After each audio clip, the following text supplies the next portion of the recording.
Welcome back to the Breathe Blueprint podcast. This podcast is for high performers, leaders, and entrepreneurs who carry a lot of responsibility and want their success to last. Here, we talk about performance, pressure, capacity, and the nervous system behind it all. Not in a dramatic burnout and breakdown way, but in a calm, intelligent, sustainable way. Because real performance isn't about pushing harder, it's about building the internal capacity that allows you to keep going without burning out. You hit the goal and you felt nothing. Maybe it was a revenue number, maybe it was the deal completing, the award, the launch, the milestone you spent years building towards. The moment arrived, people congratulated you, and underneath the messages and the handshakes, there was a quiet, uncomfortable truth. You felt flat. Not ungrateful, not unhappy exactly, just nothing. Maybe relief, mostly relief. And then your brain did what it always does. It moved your goalposts within days. Sometimes within hours, you were already locked onto the next target. If that is familiar, this episode is for you. Because what you are experiencing has a name, and I call it the success hangover. It is the title of my book, and it is the reason that Breathe exists. And today I want to explain exactly what it is, why it happens, and why it has nothing to do with how grateful or ambitious you are. So what is the success hangover? It is what happens when you build a life that looks impressive but feels heavy. When achievement arrives with exhaustion attached. When you reach the goals but never feel the relief you were promised. When pushing harder has stopped working, but you do not yet know another way to operate. And here is the thing. Most high performers are living inside it without realising. Because nothing has collapsed. The business is fine, the numbers are fine, you are fine, except you hit the goal and you did not feel it. Let me explain what is actually happening underneath, because this is not a character flaw, it's physiology. 3 things are going on. The first is this. Your brain rewards the chase more than the win. Dopamine is the chemical that most people think of as the reward chemical, but it is not. It is the anticipation chemical. It rises when you are pursuing something, when you are closing the gap, when the target is in sight but not yet in hand. The moment you actually achieve the thing, dopamine has already done its job. It was spent on the way there. So the system that drove you towards the goal goes quiet exactly when you expected it to celebrate. The high you were promised was paid out in installments months ago in the pursuit. By the time you arrive, the account is empty. The second thing is what the Harvard psychologist Tal Ben-Shahar named the arrival fallacy. It is the belief that when I get there, I will feel different. When I hit the number, I will relax. When the project lands, I will rest. When we complete the deal, the pressure will lift.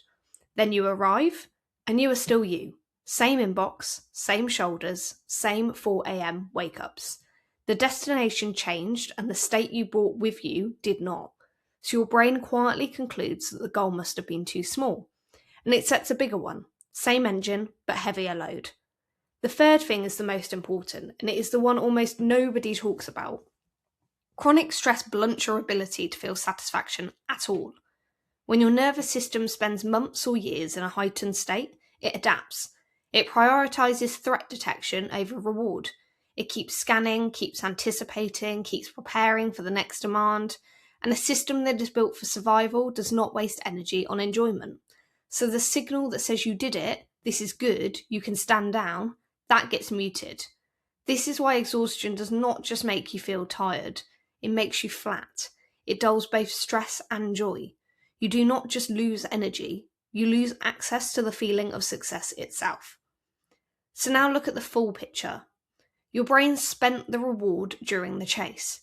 The arrival never delivers the feeling you were promised, and your nervous system is too loaded to register satisfaction anyway. 3 systems, all pointing the same way. And then we wonder why winning feels like nothing. Here is the dangerous part. When the win feels flat, high performers draw exactly the wrong conclusion.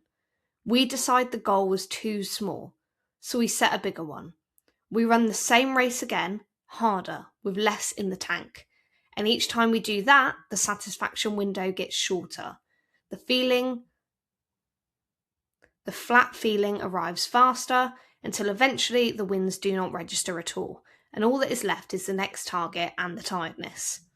This is the success hangover deepening, and it has some signatures you might recognise. Wired and tired, waking at 4 a.m. with your mind already running, unable to sit still without guilt, achievements landing as relief instead of joy, a drink most evenings to come down from a day you never fully came down from, and underneath all of it, the quiet sense that if you slow down, everything you've been out running might catch up with you. If you recognise yourself in that list, I want to give you one sentence to hold on to. It is the sentence at the centre of my book. This is not a failure of ambition, it is a failure of architecture. You do not feel flat because you're insufficiently grateful, or because you have lost your hunger, or because something is wrong with you. You feel flat because you've been running a high-performance engine on a structure that was never designed to support it.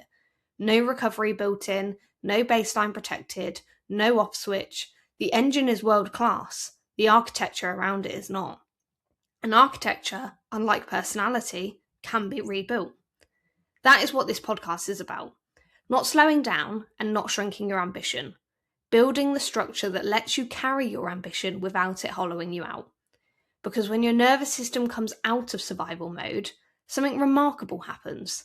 Satisfaction comes back. Food tastes better. Wins land. The people you love feel closer.